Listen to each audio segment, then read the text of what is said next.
आज के टाइम पे हमारे पास जितने भी लैपटॉप आएंगे रैम सभी के अंदर लगी हुई होगी। ठीक, अब रैम क्या होगा, या तो DDR1 लगी होगी या 2 लगी होगी या 3 लगी होगी या 3L लगी होगी या DDR4 लगी होगी या DDR5 लगी होगी। ठीक, तो अब अगर हम लोग बात करें कि अगर हमारे लैपटॉप में कौन सी रैम लगी है, ठीक है, तो रैम हमारी जो भी लगी होगी वही सेम रैम हमको लगानी पड़ेगी। अगर किसी कस्टमर में DDR2 रैम लगी है तो हमें DDR2 रैम ही लगानी पड़ेगी, उसमें DDR3 नहीं लग सकती। या किसी लैपटॉप में DDR4 लगी है तो 4 ही लगानी पड़ेगी। ठीक,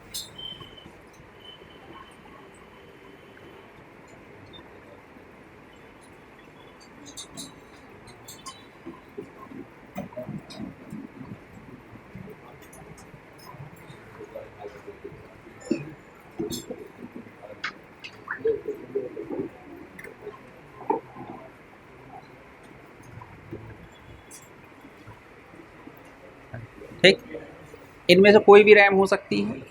बाकी अगर आपको अभी तक हो सकता है जो भी आपके पास लैपटॉप आए हों उसमें आपने देखा होगा, या आपके पास अभी तक जो लैपटॉप आए होंगे आपके अभी तक मैक्सिमम आपके पास आए होंगे DDR4।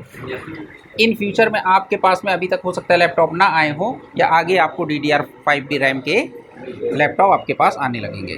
ठीक है, अब होगा क्या, अब किसी भी लैपटॉप के अंदर ये जो रैम लगी हुई है, DDR का मतलब होता है डबल डेटा रेट। क्या होता है? Double data rate.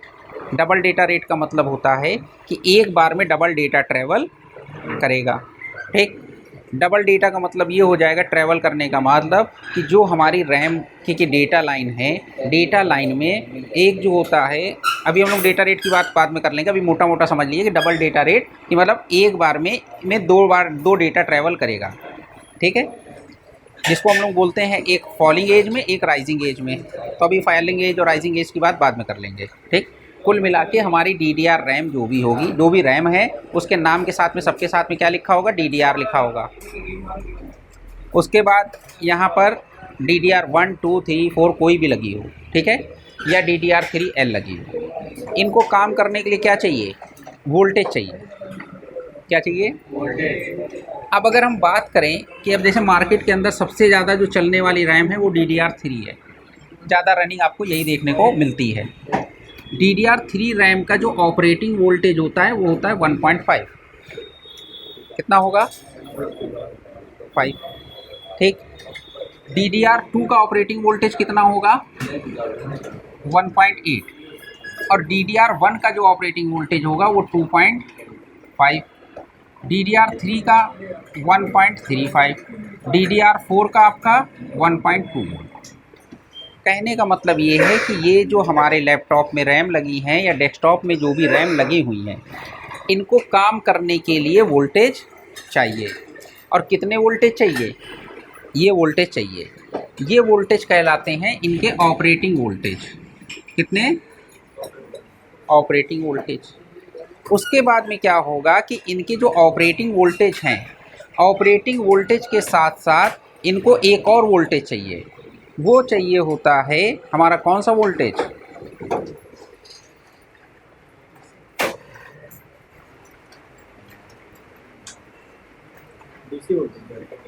DC तो सभी हैं, मतलब ये रैम अगर किसी भी लैपटॉप में लगी है या डेस्कटॉप में लगी है तो उसके लिए हमको, जैसे DDR3 रैम लगाई हमने, तो उसके लिए हमको एक ऐसी IC लगानी पड़ेगी कि जो 1.5 वोल्ट की सप्लाई दे। ठीक, दूसरा वोल्टेज जिसको हम लोग बोलते हैं VTT वोल्टेज। क्या होता है? ये टर्मिनेशन वोल्टेज होता है। ठीक है, रैम के लिए ये दो वोल्टेज इंपॉर्टेंट वोल्टेज होते हैं। कौन सा हो गया? एक हमारा ऑपरेटिंग वोल्टेज हो गया, दूसरा VTT।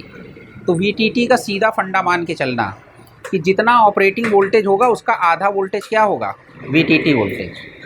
अगर इसके VTT की बात करें तो कितना आएगा? इसका ऑपरेटिंग वोल्टेज, इसका ऑपरेटिंग वोल्टेज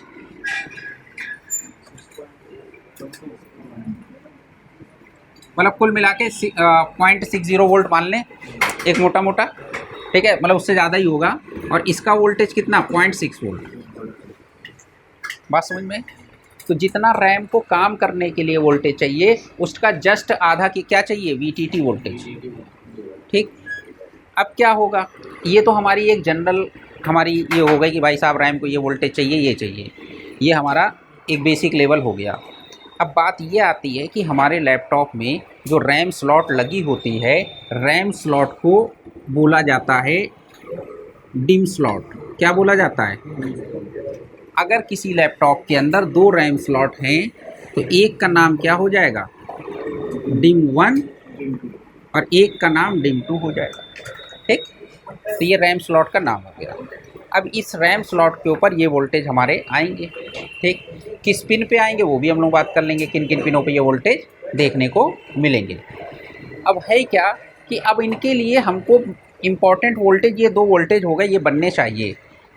अगर हम रिपेयरिंग कर रहे हैं, अगर मान के चलिए कि लैपटॉप अगर हमारी डिटेक्ट नहीं हो पा रही है या लैपटॉप में रैम हमारी काम नहीं कर रही है, तो हमको ये भी चेक करना पड़ेगा कि रैम वोल्टेज बन रहे हैं कि नहीं बन रहे हैं। तो इसके लिए हमारा क्या होगा कि कंपनी क्या करेगी, एक आईसी लगाएगी।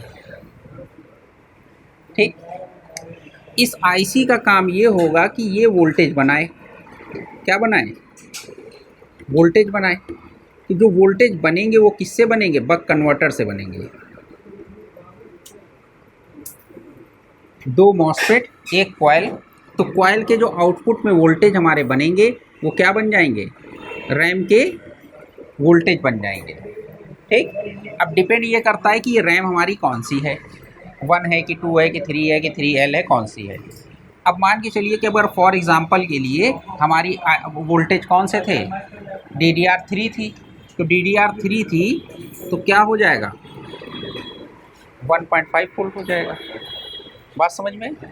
अगर DDR2 है तो ये हमारी 1.8 वोल्ट बनाएगी आईसी। तो इस आईसी ने क्या बनाया? रैम के लिए वोल्टेज बनाए। तो ये आईसी को हम लोग क्या बोल देते हैं? रैम आईसी बोल देते हैं। ठीक, अब रैम आईसी क्या है कि ओके भी होनी चाहिए तभी तो काम करेगी। तो रैम आईसी को काम करने के लिए क्या चाहिए? VCC चाहिए। ठीक, बात समझ में? वोल्टेज ये चाहिए 5 वोल्ट। ये कहाँ से आएंगे? 3-5 आईसी से आएंगे। ठीक है, तो 3-5 आईसी से इसको 5 वोल्ट मिल गए।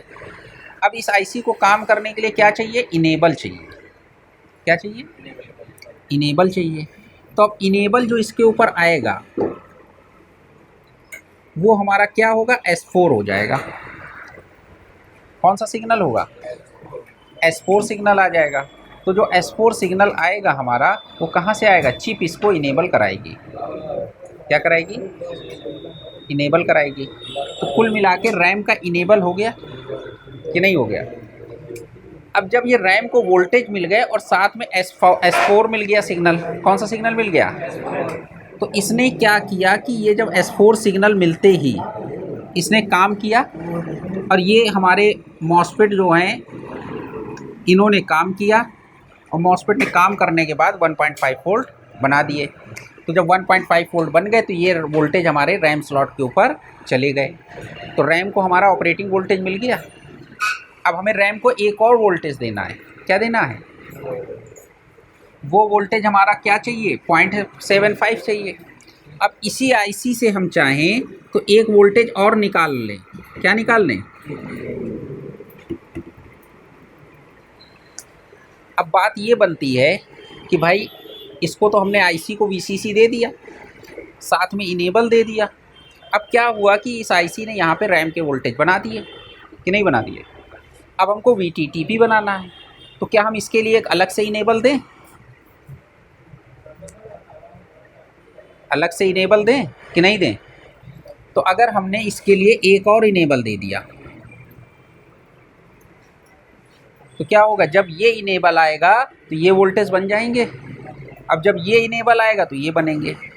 अब या तो हम इसको कोई दूसरा सिग्नल दे दें, S4 के बाद S3 दे दें, या यही S4 सिग्नल यहाँ पर भी दे दें, या तो यही S4 सिग्नल यहाँ पर दे दें। अगर यही S4 सिग्नल यहाँ पर आ गए तो जिस टाइम पे ये सिग्नल इस पे इनेबल होगा तो उस ये भी इनेबल हो जाएगा। तो यानी दोनों वोल्टेज एक साथ बन जाएंगे कि नहीं बन जाएंगे?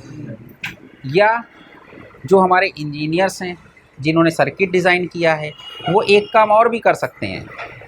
ये जो ये इनेबल पिन है, इस इनेबल पिन को इससे कनेक्ट कर देंगे। किससे कनेक्ट कर देंगे? रैम वोल्टेज से। अब रैम वोल्टेज से जब ये वोल्टेज बनेगा तब तो यहाँ आएगा। अगर किसी रीज़न से ये नहीं बना तो ये भी नहीं बनेगा। ऐसे क्या होता है, ये बन रहा है या नहीं बन रहा है। तो जो इंजीनियर्स थे या जो भी इसके सर्किट डिज़ाइनर थे उन्होंने कहा ये बताओ कि जब ये नहीं बन रहा है तो इसको बनाने की क्या ज़रूरत है। भाई आईसी तो काम कर रही ना। भाई आईसी एक तरीके से हमने 2 सेक्शंस में डिवाइड कर दिया। एक सेक्शन हमारा क्या हो गया, वोल्टेज बना रहा, और दूसरा सेक्शन हमारा क्या बना रहा, वीडीडी बना रहा। कहने लगे कि जब यही नहीं बना तो इसको बना के हम क्या करेंगे। तो कहने लगे फिर, तो कहने लगे एक काम करो, इसको यहाँ पे वापस ले लो, तो ये क्या बन जाएगा, इनेबल। तो अगर किसी रीज़न से ये नहीं बना तो ये भी नहीं बनेगा। तो आईसी मतलब पूरी तरीके से बंद। अगर बाय द वे ये बन गया और ये नहीं बना तो मजबूरी है भाई कि कोई बात नहीं भाई, अपना ये बन गया ये नहीं बना तो हमको आईसी बदलनी पड़ेगी।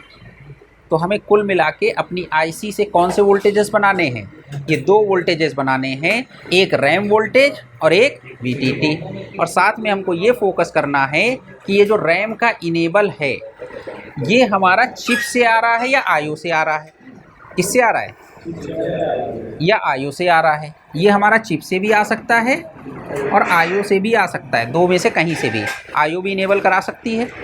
ठीक, अब किस मॉडल में चिप से आएगा या किस मॉडल में आईओ से आएगा, ये हम लोग सर्किट डायग्राम में देख लेंगे कि नहीं देख लेंगे। ठीक, तो हमें सबसे पहले क्या ढूंढना है, अपनी रैम आईसी। क्या देखना है, रैम आईसी कौन सी है, उसका नंबर क्या है। और अगर हम ब्लॉक डायग्राम देख लेंगे तो ब्लॉक डायग्राम से हमको ये पता चल जाएगा कि हमारे मदरबोर्ड में कौन सी रैम लगेगी, 1 लगेगी कि 2 लगेगी, 3 लगेगी। अगर 2 लगेगी रैम तो इसका मतलब जो भी हमारी आईसी होगी वो 1.8 वोल्ट बनाएगी। अगर 3 लगी है तो 1.5 वोल्ट की आईसी हो जाएगी। अगर हमारी 3L लगी है तो 1.35 वोल्ट की आईसी होगी, जो कि आईसी 1.35 बनाएगी। अगर DDR4 लगी है तो 1.2 वोल्ट बनाएगी। तो ये दोनों वोल्टेजेस हमारे रैम के ऊपर आ जाएंगे कि नहीं आ जाएंगे, आ जाएंगे। तो अब हम इसको सर्किट में देख लें, आइए देखते हैं। हाँ भाई, अब इधर देख लो आप लोग, यहाँ पर क्या लिखा है,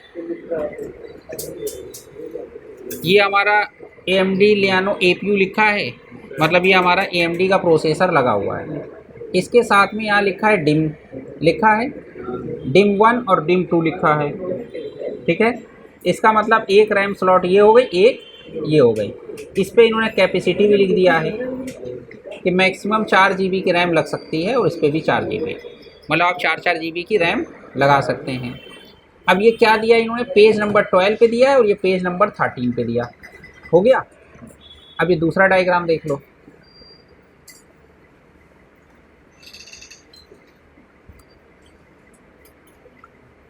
यहाँ पर ये आर्किटेक्चर है। ठीक, इसके साथ में भी देखो यहाँ पे DDR3 लगी हुई है रैम। ठीक, यहाँ डिम इंटू 2 लिखा हुआ है, इसका मतलब 2 रैम स्लॉट हैं। ठीक है, ये पेज नंबर कहाँ है, 10 और 11। इस पे साथ में देखो कंपनी ने एक चीज़ और लिख दी है,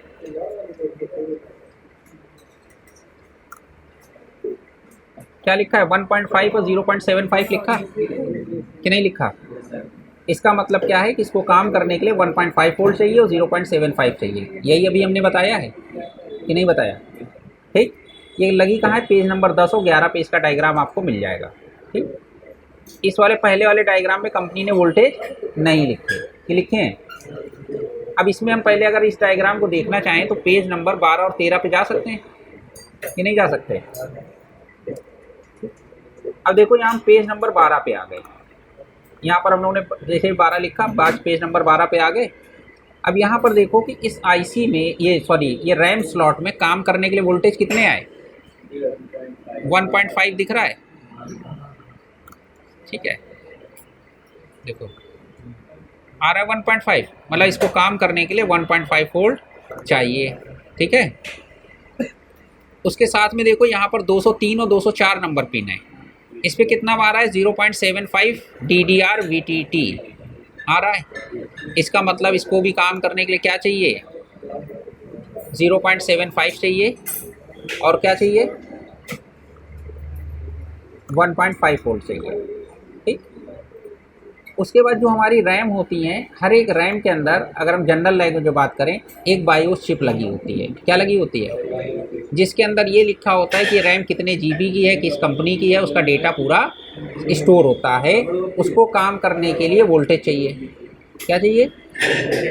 कितने वोल्ट है? 3 वोल्ट। तो ये हमारे VDD SPD पिन है। तो ये 3 वोल्ट कहाँ से आएंगे? 3-5 IC से ही मतलब निकलेंगे, जो वही वोल्टेज हैं आगे हमारे सर्कुलेट होते रहते हैं जहाँ जहाँ भी 3 वोल्ट की ज़रूरत होती है। ठीक, तो 199 पिन नंबर। ठीक है, दूसरा डायग्राम देख लें। इसमें हमारा क्या है, पेज नंबर 10 और 11 है। तो एक रैम स्लॉट इन्होंने 10 नंबर पेज पे दिखा दी होगी और 11 नंबर पे। तो हम लोग 10 नंबर पेज पे आ गए। अब ये देखो,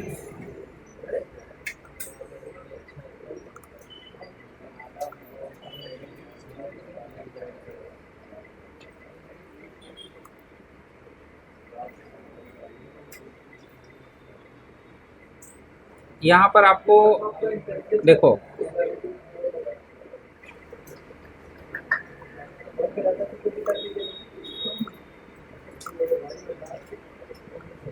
199 नंबर पिन, 199 नंबर पिन पे VDD SPD आ रहा है। इसमें भी 3 वोल्ट आ रहा है?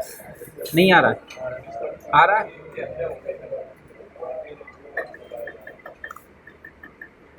अब इधर देखो,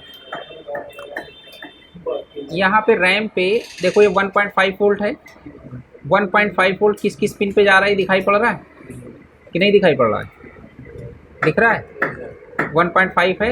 ये देखो ये लाइन यहाँ पे 75 नंबर पिन, 81 नंबर पिन, 87, मतलब ये पूरा पिन डिटेल है यहाँ पर कि 1.5 वोल्ट किस किस पिन पर आप चेक कर सकते हैं।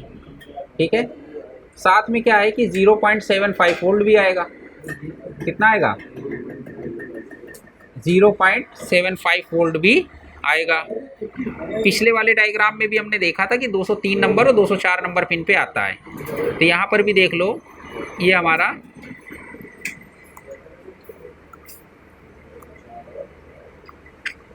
दो 203 और 204 पे आ रहा है 0.75 कि नहीं आ रहा है? आ रहा है। इस पहले वाले डायग्राम में इन्होंने क्या किया था कि जो वोल्टेज वाली पिन है वो अलग दिखा दी थी। इन्होंने क्या किया, एक ही डायग्राम में सब दिखाया है, तो इसलिए इसमें ज़्यादा सही से दिखाई पड़ रहा है। अब अगर हमको ये देखना हो कि 1.5 वोल्ट सस ये बना कहाँ से है, यानी ये जनरेट कहाँ से हुआ है, यानी किसी न किसी IC ने तो बनाया ही होगा इसको। तो इसको हम कॉपी करके सर्च कर लें।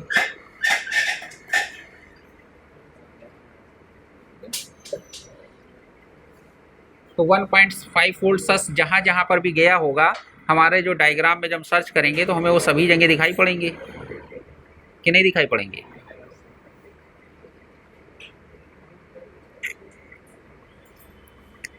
अब इधर देखो, यहाँ पर क्या है, ये हमारी एक IC लगी है। क्या लगी है? इस IC का नंबर है RT8207। क्या नंबर है? ठीक, ये IC 2 मॉसफेट और 1 कॉइल, ये बन गया बक कन्वर्टर। इसने क्या किया, वोल्टेज बनाए। कितने वोल्टेज बनाए? 1.5 वोल्ट सस। ठीक, आगे लिख दिया 1.5 वोल्ट सस। इस पॉइंट पे नाम इन्होंने इसका सस1 रखा था, आगे ये सस, मतलब कुल मिला के ये लाइन ये आगे जा रही है तो ये सेम वोल्टेज की है, कोई रेजिस्टेंस या कैपेसिटर तो लगा नहीं है। ठीक, तो ये इतने वोल्ट की लाइन रहेगी। जो वोल्टेज यहाँ पर मिलेंगे वही वोल्टेज यहाँ पर भी मिलेंगे, वही यहाँ पर भी मिलेंगे कि नहीं मिलेंगे? तो इसका मतलब ये रैम के लिए वोल्टेज बन गए। किसने बनाया? इस IC ने बनाया। इस IC का नंबर क्या है? PU4। मदरबोर्ड पे क्या प्रिंट होगा? PU4 होगा। और जो IC लगी होगी अगर उसके ऊपर हम नंबर देखते हैं तो ये नंबर मिलेगा RT8207। मिलेगा? नहीं मिलेगा? ठीक, अब क्या होगा कि ये IC वोल्टेज बनाएगी तो कैसे बनाएगी? अब बात समझो, इसको हम लोग 2 पार्ट में डिवाइड कर लेते हैं। अब इधर देखना, यहाँ पर क्या हो रहा है कि ये जो IC है इसको काम करने के लिए वोल्टेज चाहिए और ग्राउंड चाहिए। तो अब इसके अंदर हमको ये देखना होगा कि वोल्टेज वाली पिन कौन सी है कि जो इस IC को काम करने के लिए वोल्टेज चाहिए। तो हम लोग यहाँ पर देखें कि यहाँ पर क्या है, देखो यहाँ पे VDD-P लिखा हुआ है कि नहीं लिखा है, यहाँ पे क्या लिखा है 5 वोल्ट S5। तो ये कहाँ से आएंगे 5 वोल्ट S5? 3-5 IC से आ जाएंगे 5 वोल्ट। बात समझ में आई कि नहीं आई? अब क्या होगा कि इस IC को काम करने के लिए क्या चाहिए, इनेबल सिग्नल भी चाहिए। अब इनेबल सिग्नल यहाँ पर 2 तरीके से आ रहे हैं, एक सिग्नल पे लिखा है S5 और एक पे लिखा है S3 लिखा है। इसका मतलब क्या होगा कि हो सकता है कि S5 से हमारा 1.5 वोल्ट बने और जब S3 सिग्नल आए तो क्या होगा 0.75 बने। तो 0.75 जो हमारा है वो देख लो, ये पिन है 24 नंबर पिन। कितने नंबर पिन है? 24 नंबर पिन से पे अगर हम चेक करेंगे तो 0.75 मिलना चाहिए। ठीक है, अब होगा क्या, ये जो IC है इस IC में S5 सिग्नल कहाँ से आ रहा है, ये सिग्नल का नाम है सस ऑन। क्या आ रहा है? सस ऑन, मतलब ये सिग्नल IO से आ रहा है। तो IO से जब सस ऑन आएगा 3 वोल्ट, यहाँ पे कितना मिलेगा, चाहे आप IC की 11 नंबर पिन पे चेक कर लीजिए या अगर ये रेजिस्टेंस लगा हुआ है 0 ओम का तो यहाँ पर भी चेक करेंगे तो 3 वोल्ट मिलना चाहिए। तो जब ये 3 वोल्ट आएंगे इस पिन के ऊपर तो ये IC हमारी काम करेगी और जब काम करेगी तब जाके हमारे यहाँ 1.5 वोल्ट मिलेंगे। साथ में इस IC को काम करने के लिए वोल्टेज भी चाहिए, वो कितने आ रहे हैं 5 वोल्ट आ रहे हैं। तो ये 5 वोल्ट S5 हमारी 3-5 से आ जाएंगे। तो इस IC को काम करने के लिए वोल्टेज मिल गए और S5 सिग्नल मिल गया। ये क्या हो गया, इसका इनेबल हो गया। बात समझ में? तो इसने ये वोल्टेज बना दिए। अब उसके बाद क्या हो गया कि इस IC का ये इतना पार्ट आप अलग कर लीजिए, यहाँ से लेके यहाँ तक। तो ये पार्ट किसके लिए हो गया, VTT के लिए हो गया। अब यहाँ पर क्या है कि जो VTT वोल्टेज बनेंगे तो इसके लिए भी वोल्टेज आना चाहिए। तो इसके लिए जो वोल्टेज इन किया गया है वो कौन सा किया गया है, 1.5 वोल्ट सस वोल्टेज। तो इसका मतलब जो वोल्टेज बनेंगे अगर वो वोल्टेज बन गए तो यहाँ पर आएंगे, तो यहाँ पर वोल्टेज इन हुआ तब जाके VTT आउट होगा। अगर ये वोल्टेज नहीं बने, अगर ये वोल्टेज 1.5 वोल्ट सस नहीं बने तो यहाँ पर वोल्टेज नहीं आएंगे और वोल्टेज नहीं आएंगे तो ये वोल्टेज आउट नहीं होंगे। तो कुल मिला के VTT बनने के लिए वोल्टेज चाहिए, वो वोल्टेज ये हो गए। कहाँ से आ रहे हैं, यहाँ से आ रहे हैं, हो गया वोल्टेज।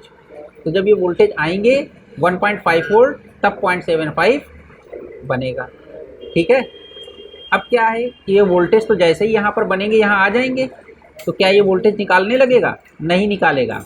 ये कहेगा कि हमको इनेबल भी चाहिए। क्या चाहिए, इनेबल कहाँ पे आ रहा है, S3 पे आ रहा है। तो S3 पे इनेबल की लाइन अगर हम देखते हैं तो ये 2 जगह से लाइन आ रही है। कहाँ से आ रही, 2 जगह से।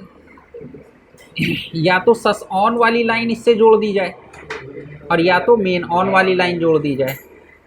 अगर सस ऑन वाली लाइन हम जोड़ते हैं तो जैसे ही इसके ऊपर इनेबल आएगा इसके ऊपर भी आ जाएगा कि नहीं आएगा। भाई IO ने जैसे ही 3 वोल्ट इसके लिए दिए तो अगर ये लाइन भी जुड़ी है तो इस पर भी तो 3 वोल्ट आ जाएंगे कि नहीं आ जाएंगे, आ जाएंगे। लेकिन ये सर्किट डायग्राम हमारा क्वांटा का है। किसका है, क्वांटा वाले क्या करते हैं कि क्वांटा वालों का जो हमने आपको बताया है कि अभी नहीं बताया, ये बता देंगे, एक चार्ट हम आपको दे देंगे। उसके अंदर क्या होता है कि अगर क्वांटा का कोई मॉडल है, यानी क्वांटा ने कोई सर्किट डायग्राम बनाया है और उसके जो मिसिंग कंपोनेंट्स होते हैं, क्या होते हैं, यानी अगर उसने कंपोनेंट नहीं लगाए हैं तो उसके आगे वो स्टार लगा देती है। तो यहाँ पर देखो 0-4 के आगे स्टार लगा है, इसका मतलब इसने ये रेजिस्टेंस नहीं लगाया। ठीक, तो अब क्या होगा, जो 3 वोल्ट यहाँ पे रेजिस्टेंस के इस सिरे पे आएंगे, क्या इस सिरे पे आ पाएंगे, क्योंकि रेजिस्टेंस ही नहीं लगा है।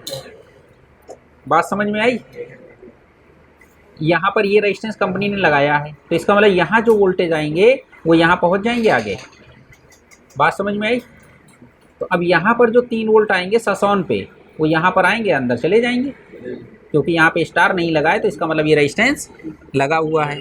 तो कंपनी ने कहा अगर ये रेजिस्टेंस लगा दोगे तो ये वाली सप्लाई आगे चली जाएगी और अगर ये लगा दोगे तो ये वोल्टेज आगे चले जाएंगे। तो इसका मतलब ये हुआ कि इस मॉडल के अंदर रैम वोल्टेज बनाने के लिए, रैम वोल्टेज ये आईसी तब बनाएगी जब वो क्या होगा, जब ससॉन आएगा। इस पिन के ऊपर कितने वोल्ट आएंगे, 3 वोल्ट आएंगे। ये किससे आएंगे, आईओ से आएंगे। तो जब आईओ ससॉन देगी 3 वोल्ट तो क्या होगा, ये आईसी काम करेगी और 1.5 वोल्ट बन जाएंगे। जब यहाँ पर मेन ऑन आएगा, ये कहाँ से आएगा, आईओ से आएगा। तो जब आईओ से मेन ऑन आएगा 3 वोल्ट तो 10 नंबर पिन पे भी 3 वोल्ट आ जाएगा। तो जब 10 नंबर पिन पे 3 वोल्ट आएगा तब क्या होगा, ये सेक्शन काम करेगा। इसका कौन सा सेक्शन, ये सेक्शन काम करेगा। तब जाके हमारा क्या हो जाएगा, ये वीटीटी वोल्टेज बन जाएंगे। बात समझ में आई, नहीं आई, आ गई। तो इस मदरबोर्ड में ये जो आईसी लगी है RT8207, ये रैम के लिए वोल्टेज बनाएगी। लेकिन इसको क्या है कि रैम के वोल्टेज बनाने के लिए पहले वोल्टेज चाहिए। तो हम ये चेक कर लेंगे इसको 5 वोल्ट मिल रहे हैं या नहीं मिल रहे हैं। अगर इसको 5 वोल्ट मिल रहे हैं तो फिर हम ये देखेंगे कि इसको इनेबल मिल रहा है कि नहीं मिल रहा है। तो इनेबल मतलब जो 11 नंबर पिन पे 3 वोल्ट आना चाहिए। तो अगर इसके 3 वोल्ट यहाँ पर आ रहा है तो इसका मतलब इस आईसी को काम करना चाहिए। और हम अगर कॉइल के बाद चेक करेंगे यहाँ पर या यहाँ पर तो हमको वोल्टेज मिलना चाहिए। बात समझ में आई कि नहीं आई। अगर 0.7, अब हमको 24 नंबर पिन पे देखना है कि 0.75 वोल्ट बन रहे हैं कि नहीं बन रहे हैं। तो उसके लिए हमको ये देखना होगा 23 नंबर पिन पे वोल्टेज आ रहे हैं कि नहीं आ रहे हैं, 1.5 वोल्ट। अगर यहाँ वोल्टेज आ रहे हैं और यहाँ पर क्या है 3 वोल्ट आ रहा है इनेबल, तो क्या होगा, यहाँ से वोल्टेज आउट हो जाएंगे। बात समझ गए। बाकी ये हमारी कौन सी पिन है, फीडबैक पिन है। फीडबैक का मतलब जो इसने वोल्टेज बनाए हैं वो वोल्टेज यहाँ पर जो बने हैं वापस हमारी आईसी के अंदर आके उसको फीडबैक देंगे कि वोल्टेज सही बने हैं या नहीं बने। हमारी बहुत सारी आईसीयों के अंदर फीडबैक वाली पिन होती है कि जिससे हमारी आईसी को ये पता चल जाता है कि जो वोल्टेज हैं वो सही बने हैं या नहीं बने हैं। यहाँ पर VDD की क्यू सेंसिंग वोल्टेज है वो भी हमारे यहाँ आ रहे हैं, ठीक है ना। बात समझ में आई। अब ये VTT वोल्टेज बने या नहीं बने, इस आईसी को क्या है कि ये वोल्टेज वापस से इस आईसी के अंदर जा रहे हैं।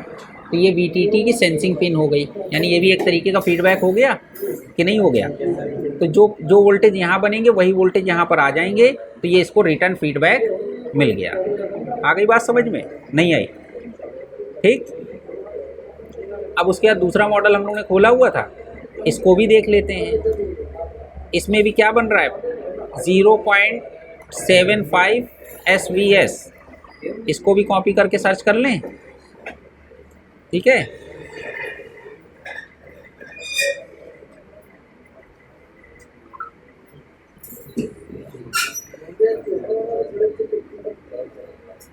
अब इधर देखो, यहाँ पर जो 0.75 SVS था, ये यहाँ पर एक शॉर्ट पैड है।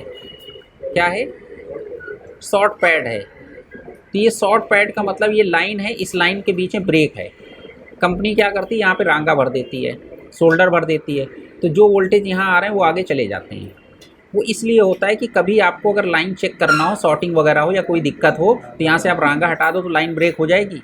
तो ये चेक हो जाएगा कि शॉर्टिंग किधर है, इधर है या इधर है। तो अब हम क्या चेक करेंगे,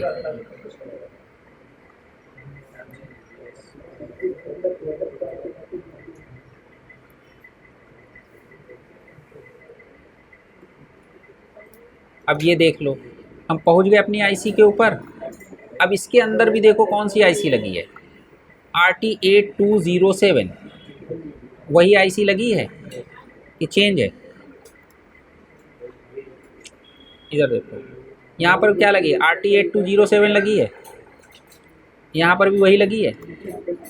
इसमें और उसमें आईसी में कोई नंबर में फ़र्क है, केवल क्या है, उसको थोड़ा लंबा सा बना दिया, इसको चौकोर सा बना दिया, इतना ही तो फ़र्क है। अगर इसमें हम देखें कि इस आईसी में अगर 8207 है तो वोल्टेज वाली पिन कौन सी, वोल्टेज वाली पिन यहाँ पर देखो, ये 1 3 5, ठीक है। अब इधर देख लें, अब देखो यहाँ पर भी हमारा इनेबल पिन भी देख लें हम। यहाँ पर भी देखो एक S5 है इनेबल पिन और यहाँ पर कौन सी है, S3 है। तो इसका मतलब क्या होगा कि ये हमारी आईसी है, ठीक, इसको भी काम करने के लिए वोल्टेज चाहिए कि नहीं चाहिए, ठीक। पिन नंबर VDD-P है, कौन सी है, ये है VDD-P, और एक 11 नंबर पिन है VDD। अगर हम इस पिन की बात करें तो इसको ये देखो, ये किससे कनेक्टेड है, 5 वोल्ट से कनेक्टेड है। इस पिन को देखें तो ये हमारी रेजिस्टेंस लगा के 11 नंबर पिन, यानी यहाँ पर कितना है, 5 वोल्ट है। ये रेजिस्टेंस लगा के यहाँ पर भी 5 वोल्ट हो जाएंगे कि नहीं हो जाएंगे। तो 11 और 12 नंबर पिन पे दोनों पे 5 वोल्ट होगा। पहले डायग्राम में देख लें, देखो इसमें देखो 11-12 नंबर पिन कहाँ पर है,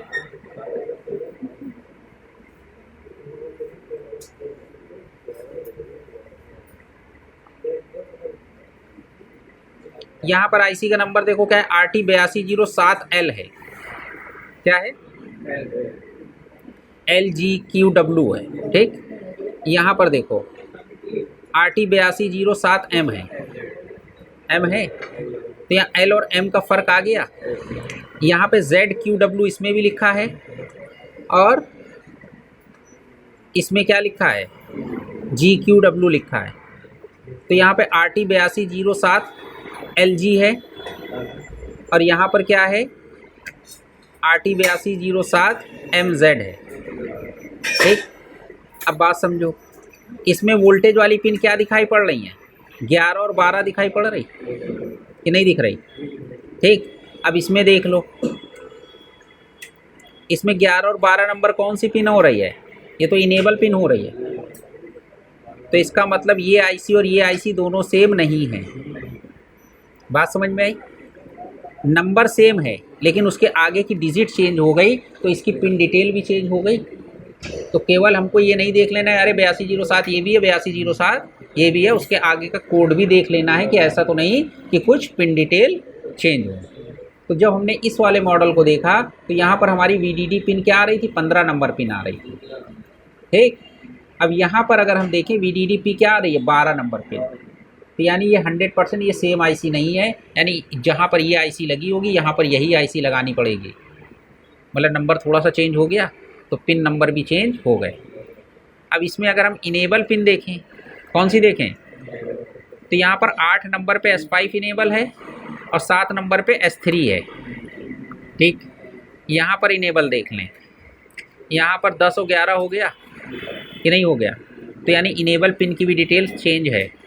तो इसका मतलब जहाँ पर ये आईसी लगी होगी वहाँ पर यही आईसी लगाएंगे। बात समझ में आई। तो हमें आईसी नंबर जब भी हम दुकान मतलब मार्केट से लेने जाएंगे तो हमें सिर्फ 8207 नहीं देखना है, उसके आगे ये भी देख लेना है कि MZ है कि क्या है, ठीक है ना। और आईसी लगाने से पहले दोनों को कंपेयर कर लेना है कि दोनों की पिन डिटेल सेम है या नहीं है। तो कुल मिला के इस आईसी को भी काम करने के लिए वोल्टेज चाहिए, तो 11 और 12 नंबर पे 5 वोल्ट मिल जाएंगे। उसके बाद जब S5 सिग्नल आएगा, क्या आएगा, तो S5 सिग्नल कहाँ से आ रहा है, सिस्टम ऑन से आ रहा है। कहाँ से, अब ये सिस्टम ऑन कहाँ से आ रहा है ये भी हम लोग बाद में देख लेंगे, ठीक है। तो ये सिस्टम ऑन के साथ में इन्होंने लिख दिया इनेबल 1.5, मतलब ये जो इनेबल है ये 1.5 को इनेबल कराएगा। किसको कराएगा, 1.5 को इनेबल कराएगा। तो यानी ये 8 नंबर पिन पे जब 3 वोल्ट आएंगे तब ये क्या होगा, ये बक कन्वर्टर काम करेगा और काम करने के बाद प्लस 1.5 वोल्ट मिल जाएंगे। ये आईसी काम करेगी और ये मॉसफेट और कॉइल काम करेंगे, तो क्या बनेगा 1.5 वोल्ट। बात समझ में आई। अब उसके बाद में क्या होगा, VTT वोल्टेज, ये कहाँ से निकलना है, 20 नंबर पिन से। इसको भी VTT को काम करने के लिए क्या चाहिए, वोल्टेज चाहिए। तो इसको भी वोल्टेज कहाँ से दिए गए, 1.5 दिए गए, ठीक।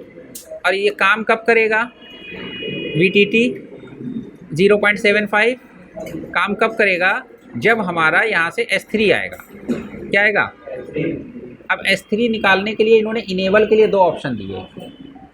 या तो इन्होंने कहा कि 0.75 VR इनेबल सिग्नल दो इसको, ठीक, और या तो फिर सस्पी है। बात समझ में आए। अब है क्या, अभी हमने इससे पहले क्या देखा था, क्वांटा देखा था। क्वांटा वाले क्या करते हैं कि अगर कोई मिसिंग कंपोनेंट होता है तो उसके आगे स्टार लगाते हैं, और कंपाल वाले क्या होता है कि जो कंपोनेंट नहीं लगाते हैं या जो आईसी नहीं लगाते हैं उसके आगे @ लगा देते हैं। लगा है, तो इसका मतलब ये वाला रेजिस्टेंस मदरबोर्ड में नहीं लगा होगा, ये लगा होगा। तो यानी ये जो इसका इनेबल है वो किससे बनेगा, इससे बनेगा। और जब ये इससे इनेबल बनेगा तब हमारा जाके 0.75 वोल्टेज बन जाएंगे। आ गई बात समझ में कि नहीं आई? आई। तो अगर रैम आईसी चेक करनी हो तो कैसे चेक करोगे? ये सब इम्पॉर्टेंट पिन हो गई कि नहीं हो गई, कि किस पिन पे क्या चेक करना है।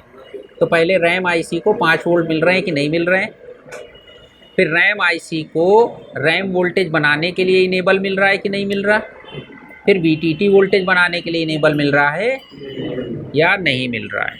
बात समझ में आई? ठीक है, तो ये है रैम आईसी का जो वोल्टेज का फंडा।